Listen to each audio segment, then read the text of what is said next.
Next है जो कि है प्रॉफिट एंड लॉस अकाउंट। अब इसमें आपको एक profit and loss account prepare करना है विद एडजस्टमेंट। तो आपको यहाँ पर क्वेश्चन नंबर 8 दिखा है राठी का, जिसमें लिखा हुआ है prepare profit and loss account from the following information for the year ended on 31 दिसंबर 2017। एक प्रॉफिट एंड लॉस अकाउंट बनाना है, ये जो भी इन्फॉर्मेशन दी है उससे, और साल का आखिरी है 31 दिसंबर 2017। आपको देके रखा हुआ है इसके अंदर gross profit, general expenses, electric expenses, rent, discount allowed, salary, discount receive, commission credit, trade expenses और कैरेज आउटवर्ड। और नीचे एडजस्टमेंट देके रखा हुआ है जो कि interest allowed on capital, interest charge on drawing, prepaid expenses, general expenses और अनपेड रेंट। अब इस एडजस्टमेंट के साथ आपको प्रॉफिट एंड लॉस अकाउंट बनाना है। तो आप जानते हैं कि प्रॉफिट एंड लॉस अकाउंट जो है एक तरीके से नॉमिनल अकाउंट है, जहाँ पर जितने भी एक्सपेंसेस होते हैं उसे हम डेबिट करते हैं और जितने भी इनकम और गेन होते हैं उसे हम क्रेडिट करते हैं। प्रॉफिट एंड लॉस में हम बस ये देखेंगे कि इनडायरेक्ट एक्सपेंसेस होना चाहिए और इनडायरेक्ट इनकम होना चाहिए। तो जितने भी इनडायरेक्ट एक्सपेंसेस हैं उसको डेबिट करेंगे, जितने भी इनडायरेक्ट इनकम है, गेन है, उसे हम क्रेडिट करेंगे। तो चलो देख लेते हैं कि अब profit and loss account with adjustment हम कैसे सॉल्व कर सकते हैं। पहले हमने क्वेश्चन देखा था तो उस अकॉर्डिंग हमें ये मालूम पड़ गया है कि कौन से हमारे एक्सपेंसेस रहेंगे और कौन से इनकम रहेगी। तो प्रॉफिट एंड लॉस जो है नॉमिनल रूल के अकॉर्डिंग चलेगा, जिसमें इनडायरेक्ट एक्सपेंसेस को हम डेबिट कर देंगे और जितने भी इनडायरेक्ट इनकम है या गेन है उसे हम क्रेडिट कर देंगे। तो सबसे पहले आपके जो प्रॉफिट एंड लॉस अकाउंट वाला क्वेश्चन था उसके अंदर सबसे पहला वाला आइटम लिखा था ग्रॉस प्रॉफिट। ग्रॉस प्रॉफिट जो है हमें ट्रेडिंग अकाउंट से मिलता है, वो ट्रेडिंग अकाउंट का आंसर होता है। तो हमें इस ग्रॉस प्रॉफिट को शिफ्ट करना होता है, ट्रांसफ़र करना होता है प्रॉफिट एंड लॉस अकाउंट में। तो ट्रेडिंग अकाउंट में ग्रॉस प्रॉफिट डेबिट साइड आता है, लेकिन जब इसे हम प्रॉफिट एंड लॉस अकाउंट में ट्रांसफ़र करेंगे तो ये ग्रॉस प्रॉफिट जो है क्रेडिट साइड लिखा जाएगा। तो आप देख सकते हैं ग्रॉस प्रॉफिट जो है वो क्रेडिट साइड लिखा हुआ है, जिसका अमाउंट है 4500। नेक्स्ट है जो कि है जनरल एक्सपेंसेस। अब खर्चे हैं, ये सामान्य खर्चे जो हैं हमारे वो, और नॉमिनल रूल के अकॉर्डिंग जितने भी खर्चे होते हैं उसे हमें डेबिट करना होगा। तो जनरल एक्सपेंसेस को हम कहाँ लिखेंगे? डेबिट साइड, जो कि है 420। लेकिन इसके साथ में हमें यही देखना पड़ेगा कि जनरल एक्सपेंसेस से कोई रिलेटेड एडजस्टमेंट तो नहीं है। तो हम एडजस्टमेंट में नीचे अगर क्वेश्चन में देखें तो वहाँ पर हमें एक प्रीपेड जनरल एक्सपेंसेस शो कर रहा है। प्रीपेड एक्सपेंसेस जो है वो हमें माइनस करना होता है, और प्रीपेड का मतलब है कि हमने उसका पेमेंट जो है पहले से ही कर दिया है, इसलिए हम जो ओरिजिनल अमाउंट होता है उसमें से वो प्रीपेड का अमाउंट माइनस कर देते हैं। तो हम 420 में से अगर 20 रुपीज़ माइनस कर देते हैं तो हमारा जनरल एक्सपेंसेस बन जाता है 400। तो आप देख सकते हैं डेबिट साइड 2 जनरल एक्सपेंसेस लिखा हुआ है और बाहर 400 का अमाउंट लिखा है, क्योंकि हमने जनरल एक्सपेंसेस के अमाउंट में से प्रीपेड एक्सपेंसेस को माइनस कर दिया है। नेक्स्ट आपका आइटम इसके अंदर था जो कि है इलेक्ट्रिसिटी या इलेक्ट्रिक एक्सपेंसेस। तो इलेक्ट्रिक एक्सपेंसेस मतलब आपका एक खर्चा है, और खर्चा होने के अकॉर्डिंग ये डेबिट साइड शिफ्ट होगा या डेबिट साइड शो होगा प्रॉफिट एंड लॉस अकाउंट में। इलेक्ट्रिक एक्सपेंसेस से रिलेटेड कोई एडजस्टमेंट नहीं था, इसलिए हम डायरेक्टली इलेक्ट्रिक एक्सपेंसेस का जितना भी अमाउंट है वो बाहर लिख देंगे, जो कि है 200 रुपये। नेक्स्ट है रेंट। रेंट एक खर्चा होता है, तो रेंट भी डेबिट साइड आएगा, लेकिन रेंट से रिलेटेड एक एडजस्टमेंट है, तो इसलिए रेंट का अमाउंट जो है 850 उसे हम इनर कॉलम में लिखेंगे और उसका एडजस्टमेंट पहले करेंगे, और जो भी अमाउंट होगा उसे हम आउटर कॉलम में लिखेंगे। तो सबसे पहले है अनपेड रेंट। अनपेड का मतलब अभी तक आपने वो रेंट नहीं दिया है, तो एक तरीके से ये आउटस्टैंडिंग कहलाता है। तो प्रीपेड जो है उसे हमें माइनस करना होता है, आउटस्टैंडिंग को हमें प्लस करना होता है। तो हम क्या करेंगे, रेंट 850 में से आउटस्टैंडिंग 150 प्लस करेंगे, जो भी अमाउंट होगा वो आउटर कॉलम में लिखेंगे। 850 प्लस 150 करोगे तो आपका 1000 रुपीज़ आ जाएगा। नेक्स्ट आइटम है जो कि है डिस्काउंट अलाउड। मतलब बिजनेस ने जो है वो किसी कस्टमर को कुछ डिस्काउंट दिया है, तो ये एक नुकसान हो जाता है, और नॉमिनल रूल के अकॉर्डिंग जो भी खर्चा और जो भी नुकसान है उसे डेबिट करना होता है। तो इसलिए डिस्काउंट अलाउड जो है वो डेबिट साइड शो होगा, और डिस्काउंट अलाउड से रिलेटेड कोई एडजस्टमेंट नहीं है, तो डायरेक्टली हम उसे आउटर कॉलम में लिखेंगे, जिसका अमाउंट है 200 रुपये। नेक्स्ट है सैलरी, जो कि है 3500। इससे भी रिलेटेड कोई एडजस्टमेंट नहीं था, तो इसलिए उसको भी हम डायरेक्टली शो करेंगे, और सैलरी जो है खर्चा है, तो इसलिए उसे हमें डेबिट साइड शो करना होगा, टू सैलरी करके 3500।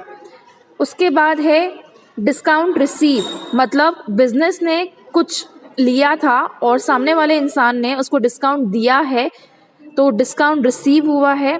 अगर डिस्काउंट रिसीव होता है तो वो एक तरीके से हमारा प्रॉफिट या मुनाफा होगा। तो नॉमिनल रूल के अकॉर्डिंग जो भी हमारी इनकम या जो भी प्रॉफिट होता है उसे क्रेडिट करना होता है, इसलिए डिस्काउंट रिसीव जो है वो क्रेडिट साइड शो होगा बाय डिस्काउंट रिसीव करके 900। इन सब चीज़ों से रिलेटेड अगर एडजस्टमेंट होते हैं तो हमें एडजस्टमेंट पहले इनर कॉलम में करना होगा और उसके बाद आउटर कॉलम में अमाउंट लिखना है। लेकिन डिस्काउंट रिसीव में कोई एडजस्टमेंट नहीं था तो डायरेक्टली अमाउंट हम लिखेंगे 900 बाहर।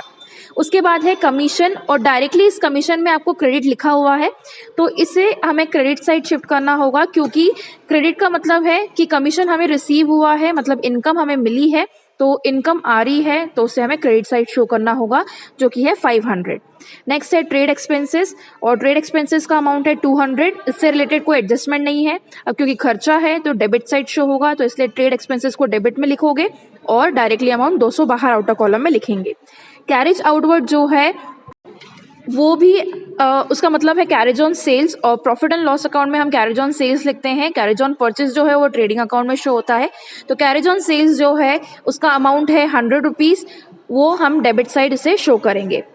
इसके बाद हमें ये देखना होता है कि हमारे कुछ एडजस्टमेंट छूटे तो नहीं है। तो इस क्वेश्चन में हमारे 2 एडजस्टमेंट पूरे हो चुके थे, 2 एडजस्टमेंट बचे थे, जो कि था इंटरेस्ट अलाउड ऑन कैपिटल और दूसरा था interest charge on drawing. Interest allowed on capital का मतलब है जितने भी लोग हैं जिसने कैपिटल दिया है उन लोगों को हम इंटरेस्ट प्रोवाइड कर रहे हैं, तो बिजनेस के पास से पैसा जाएगा, एक तरीके से वो खर्चा रहेगा, तो इसलिए नॉमिनल रूल के अकॉर्डिंग उसे डेबिट साइड शो करना होगा। इसलिए आप देख सकते हैं टू इंटरेस्ट ऑन कैपिटल जो है वो डेबिट साइड लिखा हुआ है 400 रुपये। इंटरेस्ट ऑन ड्राइंग या इंटरेस्ट चार्ज ऑन ड्राइंग का मतलब है, सबसे पहले ड्राइंग का मतलब है कुछ चीज़ें या कुछ नगद अगर पर्सनल यूज़ के लिए निकाला जाता है बिजनेस से तो उसे ड्राइंग कहते हैं। और इन रिटर्न जब सामने वाला जिसने पैसा निकाला है या कुछ दिया है, कुछ सामान लिया है, जब वो सबमिट करने आता है या वापस देने आता है पैसे, तो उसके साथ उसको इंटरेस्ट भी देना होता है बिजनेस को। तो यहाँ पर इंटरेस्ट बिजनेस को रिसीव होगा, इनकम है बिजनेस की, इसलिए उसे हम क्रेडिट साइड शो करेंगे, जो कि है इंटरेस्ट चार्ज ऑन ड्राइंग 600 रुपये। तो आप देख सकते हैं जो इंटरेस्ट ऑन ड्राइंग है वो क्रेडिट साइड लिखा हुआ है 600 रुपये। यहाँ पर जितने भी आइटम्स थे और एडजस्टमेंट था वो सब खत्म हो चुके हैं। अब हमें ये देखना होगा कि हमारा डेबिट साइड का कॉलम जो है उसका अमाउंट ज़्यादा है या क्रेडिट साइड का कॉलम का अमाउंट ज़्यादा है। यहाँ पर क्रेडिट साइड का जो अमाउंट है वो ज़्यादा है डेबिट साइड से, तो हम क्या करेंगे, क्रेडिट साइड का टोटल करेंगे जो कि है 6500। इस 6500 में से हम डेबिट साइड के जितने भी आइटम्स थे उसको माइनस करते जाएंगे। रिमेनिंग फिगर जो बचेगा वो हमारा बैलेंसिंग फिगर होगा। और अगर डेबिट साइड हमारा कम होता है क्रेडिट साइड से तो डेबिट साइड आंसर आता है और उस आंसर को हम नेट प्रॉफिट बोलते हैं। तो यहाँ पर हम 6500 से जितने भी हमारे डेबिट के अमाउंट थे उसको अगर माइनस करते जाएंगे तो रिमेनिंग फिगर हमारा 500 आएगा और वो 500 हमारा नेट प्रॉफिट कहलाएगा। और इस नेट प्रॉफिट को हम ट्रांसफ़र करेंगे कैपिटल अकाउंट में जो कि बैलेंस शीट में होता है लायबिलिटी साइड। नेक्स्ट है जो कि है बैलेंस शीट। अब बैलेंस शीट से रिलेटेड क्वेश्चन देख लेते हैं। तो क्वेश्चन नंबर 9 आपके राठी का दिया हुआ है, from the following particular prepare balance sheet of the Gulab Raj as on 31 March 2017। आपको जितने भी आइटम्स दिए गए हैं उससे आपको एक बैलेंस शीट बनानी है 31 मार्च 2017 की। नीचे आपको कैश बैलेंस दिया है, बिल्स रिसीवेबल दिया है, bank overdraft, net profit, furniture, capital, plant and machinery, debtors, creditors, bills payable, पेटी cash book balance, closing stock and drawing. आपको ये मैं बता दूं कि बैलेंस शीट जो है वो लायबिलिटीज़ और असेट्स का कॉम्बिनेशन है, जहां पर लायबिलिटीज़ जो है हम डेबिट साइड लिखते हैं और जितने भी असेट्स होते हैं उसे हमें क्रेडिट साइड शो करना होता है। अब यहाँ पर लायबिलिटीज़ जो है वो करंट लायबिलिटी और नॉन करंट लायबिलिटी दोनों हो सकती है, और असेट्स जो है वो करंट और नॉन करंट दोनों हो सकते हैं। जो भी आंसर हमारा P&L में आता है उसे हमें ट्रांसफ़र करना होता है बैलेंस शीट में लायबिलिटी साइड। अगर P&L में आंसर हमारा नेट प्रॉफिट आ रहा है तो हमें लायबिलिटी साइड जो कैपिटल है उसमें से वो नेट प्रॉफिट प्लस करना होगा। लेकिन अगर P&L में नेट लॉस आ रहा है तो हमें क्या करना होगा, लायबिलिटी में ही कैपिटल में से वो नेट लॉस को माइनस करना होगा। तो चलो हम देख लेते हैं अब इसी क्वेश्चन का क्या सॉल्यूशन हो सकता है या इसे हम कैसे सॉल्व कर सकते हैं। साथ साथ में जो ये क्वेश्चन है इसके साथ कुछ एडिशनल इन्फॉर्मेशन भी दी हुई है जिसे हमें बैलेंस शीट में करना होगा। सबसे पहला है right of depreciation on plant and machinery 130।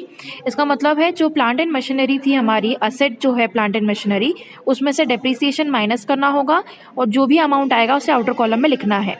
Prepaid insurance, prepaid insurance मतलब इंश्योरेंस जो है या बीमा जो है उसका पैसा हम ऑलरेडी पहले दे चुके हैं, तो एक तरीके से प्रीपेड हमारा असेट कहलाता है, इसलिए ये असेट साइड शो होगा। अक्रूड इंटरेस्ट 50 सॉरी, तो अक्रूड इंटरेस्ट जो है वो भी एक हमारा असेट कहलाता है, तो इससे भी हम बैलेंस शीट के असेट साइड शो करेंगे। वेजेस आउटस्टैंडिंग और आउटस्टैंडिंग सैलरी जो है वो बकाया है, अभी तक दी नहीं है, जब तक नहीं देंगे तो लाइबिलिटी चढ़ेगी, इसलिए वेजेस और आउटस्टैंडिंग सैलरी जो है उसे हमें लाइबिलिटी साइड शो करना होगा। और स्टॉक ऑफ स्टेशनरी जो है वो एक तरीके से स्टॉक है और स्टॉक हमारा करंट असेट कहलाता है, इसलिए इसे हम असेट साइड शो करेंगे। तो देख लेते हैं हम इसका बैलेंस शीट कैसे सॉल्व कर सकते हैं। तो बैलेंस शीट में आप देख सकते हो फॉर्मेट बना हुआ है जो कि है लाइबिलिटी अमाउंट असेट अमाउंट। यहाँ पर आपका जो डेबिट साइड होता है वो लाइबिलिटी होता है और क्रेडिट साइड आपका असेट शो होता है। लाइबिलिटी में आप करंट लाइबिलिटी और नॉन करंट लाइबिलिटी दोनों को लिखोगे और असेट में आप करंट और नॉन करंट असेट्स को दोनों को लिखोगे। तो क्वेश्चन में हमारा क्रेडिटर देके रखा हुआ था, क्रेडिटर हमारी लाइबिलिटी होती है इसलिए उसे लाइबिलिटी साइड शो किया है। बिल्स पेबल जो कि है 541 वो भी हमारी करंट लाइबिलिटी होती है इसलिए उसे लाइबिलिटी साइड शो किया गया है। कैश इन हैंड मतलब हमारे हाथ में कितना पैसा है वो हमारी करंट असेट होती है इसलिए उसे असेट साइड शो किया गया है जो कि है 895। पेटी कैश बुक मतलब ऐसे पैसे जो हम कैश बुक में नहीं दर्शाते बल्कि जो छोटे मोटे खर्चे होते हैं जिसे हम कैश बुक में ना लिख के एक अलग सी बुक बनाते हैं उसे हम पेटी कैश बुक बोलते हैं। एक तरीके से ये भी कैश बुक ही है तो इसलिए असेट कहलाएगी, इसलिए इसे हम असेट साइड शो करेंगे जो कि है 47। नेक्स्ट है लाइबिलिटी साइड जो कि है बैंक ओवरड्राफ्ट। बैंक ओवरड्राफ्ट एक तरीके से बैंक लोन होता है और लोन लाइबिलिटी कहलाती है तो इसलिए उसे लाइबिलिटी साइड शो करेंगे। एडजस्टमेंट में हमारा आउटस्टैंडिंग वेजेस और आउटस्टैंडिंग सैलरी थी, मतलब वेजेस और सैलरी अभी कंपनी को या बिजनेस को देना बाकी है, उन्होंने नहीं दी है, तो जब तक वो पेमेंट नहीं करेंगे तब तक लाइबिलिटी चढ़ी रहेगी, इसलिए दोनों चीज़ लाइबिलिटी साइड शो होगी। नेक्स्ट उसके बाद कैपिटल है। कैपिटल हमेशा लाइबिलिटी होता है। कैपिटल में हमें नेट प्रॉफिट को प्लस करना होता है और ड्राइंग अगर क्वेश्चन में से दिया है तो उसे माइनस करना होगा। तो कैपिटल हमारा 10,428 है, उसमें हम नेट प्रॉफिट प्लस करेंगे जो कि है 628, तो हमारा आंसर आएगा 11,056। इसमें से ड्राइंग माइनस करना है जो कि है 1200 और जब हम इसमें से माइनस कर देंगे ड्राइंग तो हमारा नेट फिगर आ जाएगा जो कि है 9856। इसके बाद आप देख सकते हैं असेट साइड में डेटर लिखा हुआ है, तो डेटर हमारे करंट असेट्स होते हैं इसलिए असेट साइड लिखा है। क्लोजिंग स्टॉक एक तरीके से स्टॉक है, करंट असेट्स है इसलिए उसे हमें असेट साइड शो करना होगा। प्लांट एंड मशीनरी हमारा 6230 है, लेकिन एडजस्टमेंट में हमें एक डेप्रिसिएशन दिया था तो हमें क्या करना होगा, इस प्लांट एंड मशीनरी में से डेप्रिसिएशन माइनस करना होगा जो कि 130 और माइनस करने के बाद 6100 हमें बाहर लिखना होगा। फर्नीचर बिल्स रिसीवेबल हमारे असेट्स कहलाते हैं, फर्नीचर हमारा फिक्स असेट है, बिल्स रिसीवेबल हमारा करंट असेट्स है, इसलिए दोनों को हम असेट साइड लिखेंगे। प्रीपेड इंश्योरेंस एक तरीके से असेट कहलाता है क्योंकि हम ऑलरेडी उसका पैसा दे चुके हैं तो इसलिए वो भी असेट साइड लिखेंगे। वैसे ही अक्रूड इंटरेस्ट और स्टेशनरी जो एडजस्टमेंट में दिया था वो भी हमारे असेट्स थे इसलिए हम उसे असेट साइड लिखेंगे।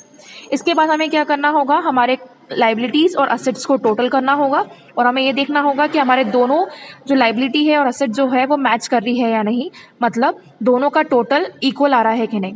तो लाइबिलिटी का अगर टोटल करेंगे तो 16,277 आएगा और वहीं असेट का टोटल करोगे तो 16,277 आएगा, मतलब यहाँ पर लाइबिलिटी और असेट्स जो है दोनों मैच हो रही है, तो इसका मतलब हमने ये क्वेश्चन जो है वो एग्जैक्टली सही सॉल्व किया है और यहाँ पर कहीं मिस्टेक नहीं की है।